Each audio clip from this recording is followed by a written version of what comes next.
still riding that hype train for sure. But of course, Team Todak not too far behind. So let's take it to the beautiful land of the dawn. It is the first game of the grand finals, baby. First game indeed. Let's get this hype train ready to go. Let us begin. It's EVOS SG versus Todak Game 1 in the Grand Finals Best of 5. Really well played, Tom. But looks like they're going to be going for this dual lane on each side, and Wama going to be taking that mid lane all by himself. But of course, Chico will be taking the retribution for himself, so eventually he's going to be going towards that jungle right after he get a couple of levels for himself. But GPL wants it in, coming in with the Joe, finds the opening. Ripper gets a little bit down low as well. Here comes the rotation for the majority of the team. Let the Chico go, locking it down. E1 has no choice but to quickly fall back, and beautiful defense coming from the side of EVOS SG. Yep, and it looks like JPL is going to be playing Cho this time. A great defense because now Todak is slow on this buff. They managed to get that first wave initially due to the power of their wave clear, but Potato double buff start already looking good, and they can arguably invade. Pokemon going to be giving first blood over to Todak's side. He got a little too ahead of himself for Mezzi, playing that well, and a great rotation coming in from Moon. Really well played stuff coming from Moon as well. Like seriously, that one pickup coming from the rest of the team, resetting something and allow even 4 minutes to go back all the way back to base and just regen a little bit and reset the whole lane. But they were coming back to the dribble buff, constantly being contested. Soul coming straight from the back line. He's currently Esmeralda doing quite an amount of damage to Chico, even trying to force him back. Here comes ejected, no more ejected as well. So the blue buff instantly going to be safely secured by Potato with the retribution, and JPL trying to look for more pickups, but they already get their objective. They went for the invasion, got the blue, now they can slowly back off. Chico is so far behind because of that failed attempt at the invade. They can't really do anything about this, and Potato is doing significant damage due to his EXP lead in this game. They have a 3-buff start. There is nothing much they could do, and because of the slow clear coming in from Chico, he's going to really need to depend on his side laners to get that pressure and pull away EVOS SG to their side. And I think that's really amazing because of the fact that not only do they have the Selena, they have the Cho as well, which allows them to go for this early game aggression towards that blue side. Remember, yes, they have the jaw hit, but he can only eject one person, and since he didn't eject the blue to go for the reset, then eventually the blue will be safe and secure. But here comes forward man, blocking out the Black Dragon as well, trying to see if he can force any of them back and possibly trying to get the kill on Aeon, but a little bit too far behind, and 4-Mans would not be too greedy for this kill. I mean, look at the way they're rotating. Todak is in complete shambles to try and protect Chiku and give him the space that he needs, that they've given up bot tier 1. Uranus is really far behind because of that initial invade coming in from EVOS on the blue side of the map. So things are starting to fall apart for Todak. They're going to need to come back into the mid game because the early game has been completely sacrificed due to one mistake. And it was even better as well because of this early tempo that EVOS actually currently has right now. It puts E1 into a position where he's literally hesitant on what he can potentially do. And remember, he's going to be hitting that level 4 soon, but the rest of the team already has that ultimate and getting ready to jump in. And look at JPL, he has the way of the dragon. He can immediately get the jump on E1 if he chooses to go for it, but his main goal is just to defend that turtle. I mean, as of right now, their saving grace is going to be E1 as well as for Mezzi here. Oh no, He's taking a good amount of damage, but he gets the heal. Ejector pushing JPL right on the top, especially with the unstoppable force, but luckily Potato coming in with the Death Sonata, making sure that they can't follow up on the damage onto his teammates. So JPL gets to walk away scot-free. Dude, if I'm not mistaken as well, I believe it was not that Pokemon actually had the first, he actually died the first time here in this lane. But now coming back into the mix, he's literally 2 levels higher than our dear friend X-Ray here. And the best part about it, they had to swap the lanes because, let's be honest, Uranus definitely not going to have a fun time against an Esmeralda. Esmeralda naturally punishes Uranus in that laning phase. Yeah, and more importantly so is that X-Ray can kind of walk up, and Pokemon, despite how much damage he can put into X-Ray, he can still heal up and regenerate. Oh, but Aeon, he's looking to try and set up this dive coming in onto this top side. And X-Ray, he's going to be popping up his consecration as soon as possible. The trap! The trap. Is it going to kill? Is it going to kill? Here we go. There we have it. It's going to be a great kill coming up for EVOS SG as they pick off X-Ray. Death Sonata onto Moon. He can't seem to get out in time. The trap doesn't kill him, but Aeon flickers in for the kill. EVOS SG are hungry, and they want to get this revenge started. Oh man, they're definitely hungry for blood as well. And now E1 is currently trying to make a play for himself, but with the lead that EVOS SG is doing, and let's be honest, continuing to assert as well, this dominance is a little bit too hard for Todak to really catch out with it. As I just says, 1-1, a marksman needs to farm, but the clear is a little bit too slow compared to how big Potato is currently, as he is going to be hitting that level 9, and Chico is still level 8. Yeah, it's not a good look, especially as we are rotating into the mid game here for the side of Todak. However, for Mezzi, he did it once before. He put the team on his back and carried them through the mid game until they reached the late, and that's when Chico is going to shine. Because of right now, if this oppression continues, it's going to be a slow, painful death for the side of Todak. Oh man, that'd be a really painful death as well. But here comes JPL with the Widow Dragon, going to be locking him back and into the Abyssal Trap. Is going to be locking out HP for even longer, and that's going to be a beautiful kill with the Taekwondo. And now Moon, no way this gets, he's already committed to the wrong ways, but he still has his first kill and the knockup, so he should be able to get out of this alive. But here comes Formes with the Black Dragon. Can he try to make a play for his team? He locks JPL back with the Destructor. He dies in with the Fear to die, but Ewa going to be a little bit careful. He had to run off and back away. Nothing they could do. At least they got a retribution kill there. That's really important because they could use. They want to make sure that that gold differential doesn't change too much. 3K. All right, one big team fight, and if they come up on top, it'll all be worth it. You know what's amazing as well? Although, yes, they managed to get a beautiful kill on JPL, EVOS actually constantly trying to find the best of trades and, of course, benefiting damage size a little bit more. They managed to even secure their second turtle in the game.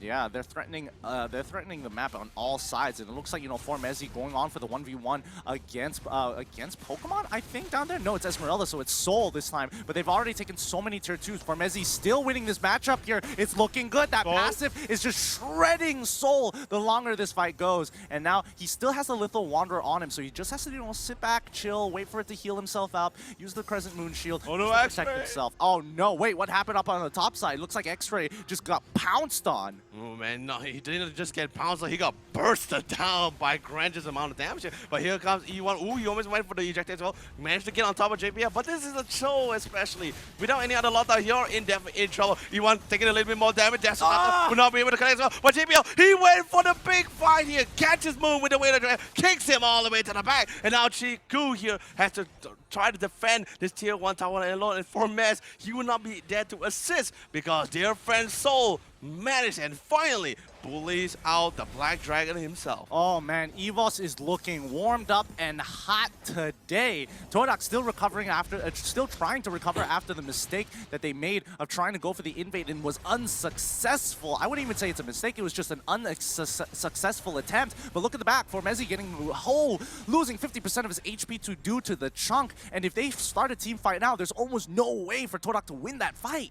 But it's just going to be playing a little bit more safe as well. They're totally respecting the amount of burst that Kadita's able to bring to the game. But here comes Moon popping the rough waves as well. And that's pretty big as well. Right now, without rough waves, they can try to, like you said, they can literally force a fight right here, right now to go for it. And Sol doing a fantastic job split pushing that ball lane. But singles a Pokemon towards his top side. Yeah, this is some really great synchronization coming in here from EVOS SG. But for Messi, they're going to start that fight. X-Ray trying to slow Aeon down. Wow! Flickers out of the way. JPL, he knows what Formezi is trying to do. Soul is already on top of it. Formezi fails to flicker over the wall. He's going to have to give his life here for the team. A good attempt from Todak, but unfortunately, EVOS saw it coming. Ooh, man, Moon's going to be a little bit careful as well. JBL, although, yes, he doesn't really have the way of the dragon, but he's definitely going to be coming off cooldown very soon. Moon coming in to try to clear the wave as fast as possible, but thankfully enough, Potato will be able to clear the turtle, get the buff, and now they're slowly coming in. JBL finds a way to dragon, kicks Moon all the way to the back line. E1 throws him all the way back with the ejector with an unstoppable phone. He will eventually go down, but so does Moon, as Potato comes in with the mega kill. Double kill picked up by Chico. He tried his best to hold on the line as long as possible, but it's not going to be good enough because our dear friend Potato finally falls down, but Soul is on a madhouse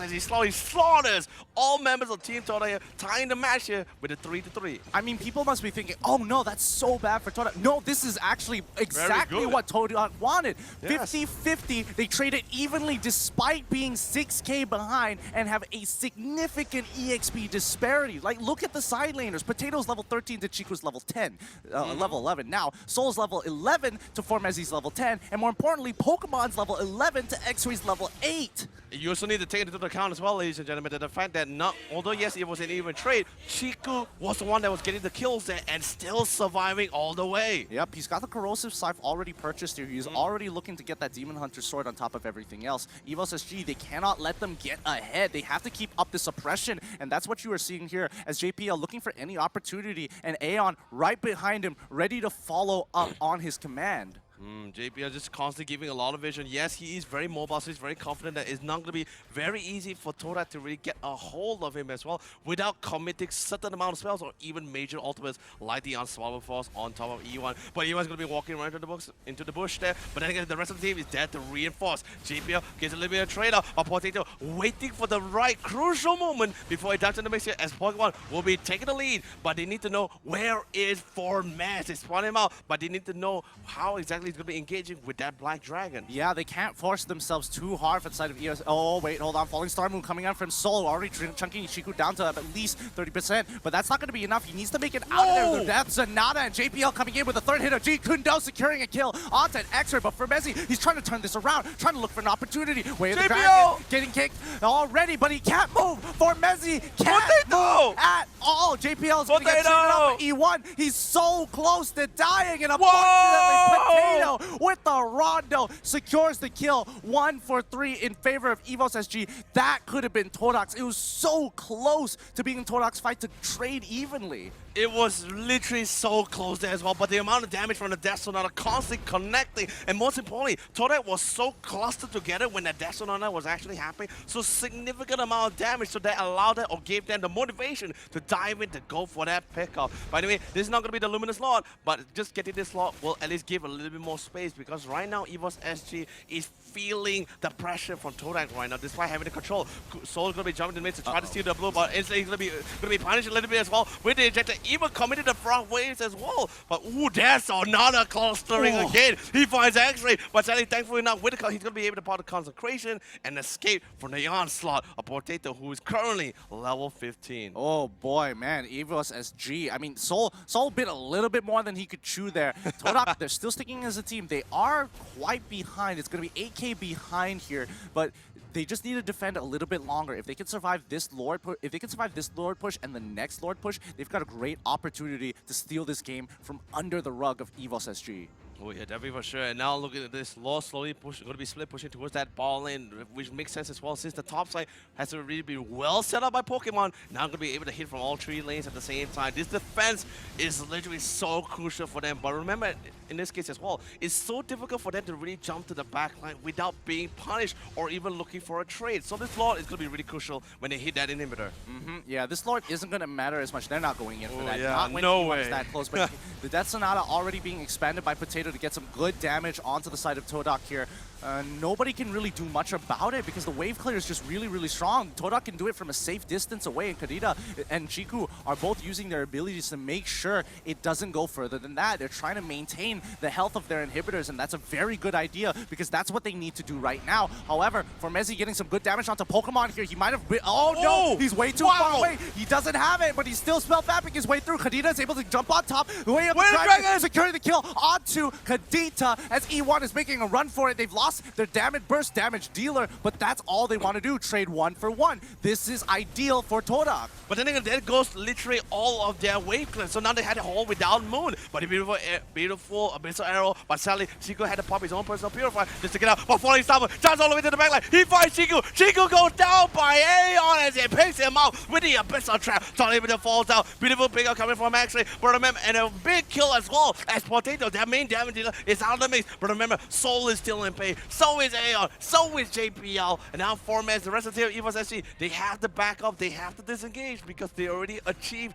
their goal, which is taking rid of 1 inhibitor. Yeah, honestly, considering everything, Todak actually put up an astounding defense there. Oh, wait, Soul. He might have more than he could chew. However, that backline, Aeon could not run away from the Black Dragon, and Soul, he knows he's got to book it out of there. He's not going to get the blue buff this time round, even though he's tried it 3 times in a row. 1 time he got punished, and he's not going to make the same mistake again. Oh, yeah. I mean, definitely for sure as well. It's just so punishing for them, too. But either way, now, 25 seconds before Aeon comes out, and remember, 1 minute left before this Luminous Lord really spawn, and this is the Lord which you really want to dictate. But actually, really, like you said, well defense coming from Todak. This literally allows it to reclaim some of the jungle back towards his favor to get a little bit more gold, get that farm for themselves because they want to get as many opportunity as they can get before getting their final clash towards this Lord. But here comes a big pickup. If they can actually shut down JPL or even Pokemon towards the top side, that'll be pretty big and slow things down for the side of EVOS SG. Yeah, they could actually just give this up because Seoul has got a good push onto the bottom side here. They just don't know where Uranus as well as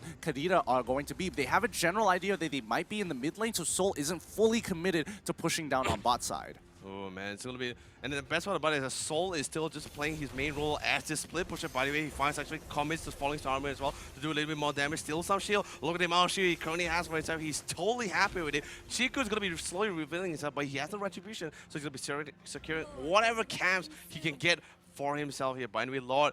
Luminous Lord, 2 seconds, spawn right here, right now. This is the one fight that Team Todak really has to win, and the only way they can do it is if EVOS SG start this Lord first. Yeah, EVOS SG is going to be starting the Lord first, and Todak is going to have to respond. JPL, he spots out both X-Ray as well as E1. However, I don't think they're going to fully commit to this. We're waiting for Messi to come in with a Black Dragon ultimate here, but they are taking some time. EVOS is a little hesitant to commit all the way. Ooh, gonna be a little close as well. Lord gets a little bit down lower. Chiku has his retribution. A missile arrow, not gonna be able to connect as well. Here comes X-Ray jumping in, popping the concentration. Here comes the Iron Lane. But the Lord will be safely secured for the side here. Team Todak as Moon picks it out with the rough waves. And now here comes the onslaught of Team Todak as they pick up members of EVOS SG one by one as they were separated and caused into disarray. But look, here comes the clumped up. They're grouped up once again. They're ready to go back into this fight. But now they're gonna be careful because Potato barely surviving the console. Actually finds one followed by the side of Messi. But Messi playing with the push, able to jump all the way back into the well. Beautiful pickup. Now Potato barely gets on the side, but a bit of a kill shutdown on Aeon. 4 members is dead. Todak with having full 5 members without losing one. They're gonna push all the way to the top. Yep, and here comes the Death Sonata doing some significant damage. However, Potato has no way of clearing this waves. One bad fight was all it took for Todak to secure this game 1 in the grand finals here after a dominant early game to mid-game performance by EVOS SG. Todak, they put up an amazing defense for Messi. Oh my god. It would seriously, I'm just gonna